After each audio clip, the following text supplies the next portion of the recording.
the two of them started walking away, and then I had realized it was a two-headed man. I'm driving in the car, and the road would actually start to crumble, and the car would fall into a lake. And inside this tank, there was like an alligator, a panda bear, and a shark. Sometimes he's on train tracks, and there's a train coming, and his little paw is stuck. It's not only amazing that they're catching fish, but I accepted immediately that, hey, there's fish in my lawn, or there's fish, it rains and there's a fish in the puddle.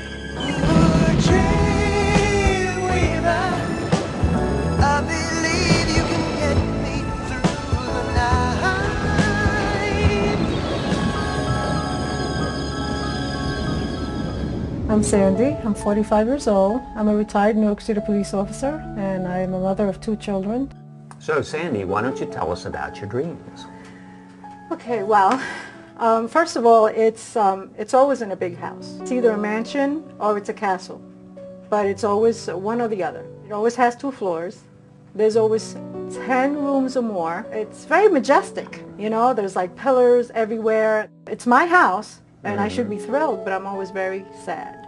It almost never has furniture, and if it does, it has very little furniture. And it's always in the back of the house, like almost like storage. I think what's most disturbing is that it's always so sad there, you know, and I don't like being there. You're not maximizing your potential. In a nutshell, that's what the dream is all about. That's why it's sad. Really? Sad within. And our house represents our state of consciousness. In all the rooms, 10 rooms, many different rooms, because as we expand and explore, we can tap into different areas. And so you've got the house, but you stay in the one room. And you haven't moved in yet. See? You're not quite comfortable. Taking charge, taking control of all that you can become. The good news with that dream is that when we dream of being in a mansion, that is your potential. In other words, that's really who you are inwardly, that you haven't stepped into outwardly in your life yet. You gotta move the furniture. Yeah, you gotta move it in. That dream is really, it's wonderful. I know Really? it may feel sad. It does feel but sad. And you're girlfriend, saying that's a wonderful dream. It is. Yeah. It is, as soon as you move in. So you just need to go shopping in your dreams. Tonight, we have a little homework for you. You're gonna program your dream tonight, and what you're gonna do is you're gonna move your furniture in tonight.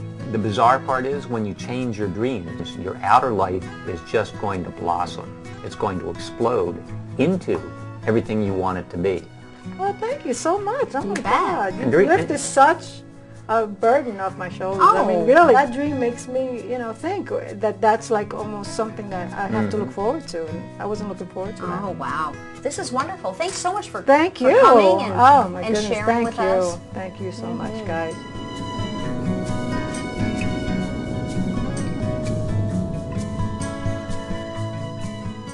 Well, since meeting the Dream Dudes, it's really been eye-opening for me.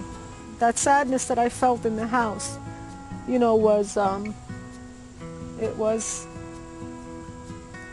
you know, the sadness I've been feeling for myself. Sandy, like so many people, like all of us really, probably has a little bit of a self-esteem issue. Sandy was, she's on the verge of a breakthrough as well. She's in the middle of ending one career and possibly starting another, and kind of in limbo and that type of thing. And all that requires on an individual is to make a decision and take action and move forward.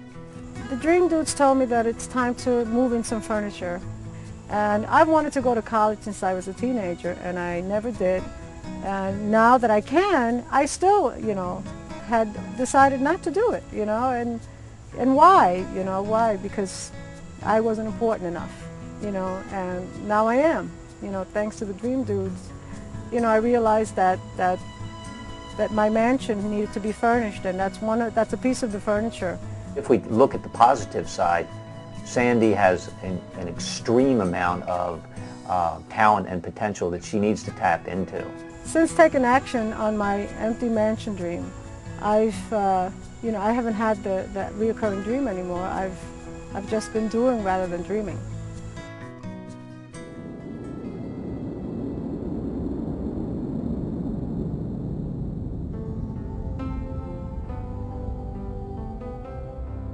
Hi, my name's Mary. I'm 36 years old, and I am an actress and a stand-up comic, and I'm married.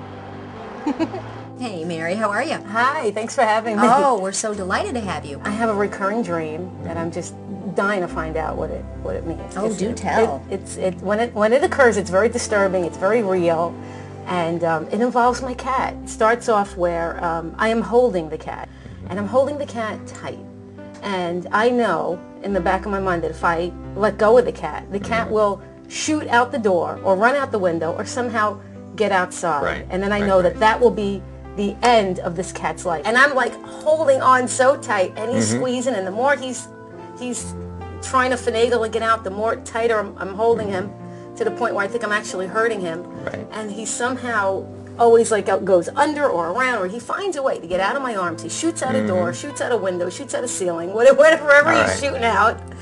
And then he runs always into like a perilous situation. The situations are always different, but they remain the same in the fact that I know he's always going to die. Sometimes he's on train tracks and there's a train coming and his little paw is stuck and he can't get out of the railing, and then right before he gets hit, I wake up. And it's always a very disturbing feeling when I wake up because it felt very real. Sometimes I have to look around for the cat and make sure, was that a dream or was that, and then that feeling lingers like all day. You're holding on too tight. The dream's showing you that you're holding the cat, and it almost feels like you're hurting the cat at some point. Yes. You're hurt, and really what you're hurting is yourself, because you're holding on too tight to something, and you need to loosen the grip on that. And the question you need to ask yourself, and only you know this, is, what's going on in your life right now with relationship. Cats often in dreams, not always, it's individual to what a cat means to you, but in many cases, and it does to me, sometimes a cat will represent relationship. When I dream about a cat in a dream, it's telling me about my relationship. How's your relationship life?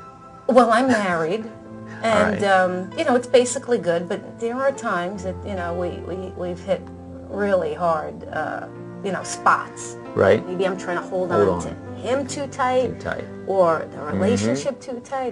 Whenever we hold on to something too tight, sure enough, it's going to slip away from us. Yeah, it's really about freedom. Yeah. And giving our loved ones freedom and space to be all that they can be, even though sometimes it doesn't feel good. Right. To just let them make a mess in the kitchen, because that's what they need to do, and love them for it. Right. Because you'd rather have them make a mess in the kitchen than never be in the kitchen, to be out of your life. I mean, and so it's those little things that drive us nuts, that it's like, forget about it. Let them do their thing. But it's better to be in harmony than to be right. And when you're coming from a place of love, that's all there is. Right. What's next is re-scripting the kitty dream. All right? We do. We need a happy ending here. So, tonight when you go to sleep, actually, before you go to bed, you can simply re-script the dream with an ending of your choice that makes you, and it doesn't matter what ending, as long as it feels good. Thanks for coming. Oh, thank you for having me. Yay. Thank you so much. Yay. Thank you.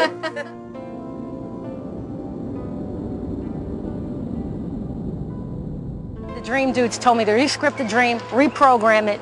That's what I was working on for the last week, really re-scripting the dream. And I got it to the point where I have a different ending now. And it was a totally beautiful feeling. It was totally different than the first dream, where I felt like the cat just wanted to leave. He just wanted to leave, and he was going to die.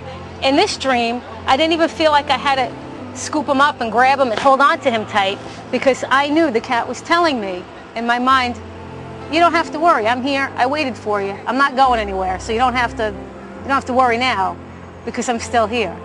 And then I woke up, and it felt good. It felt good. So I did it. I re-scripted my dream. I didn't think I could, but I did.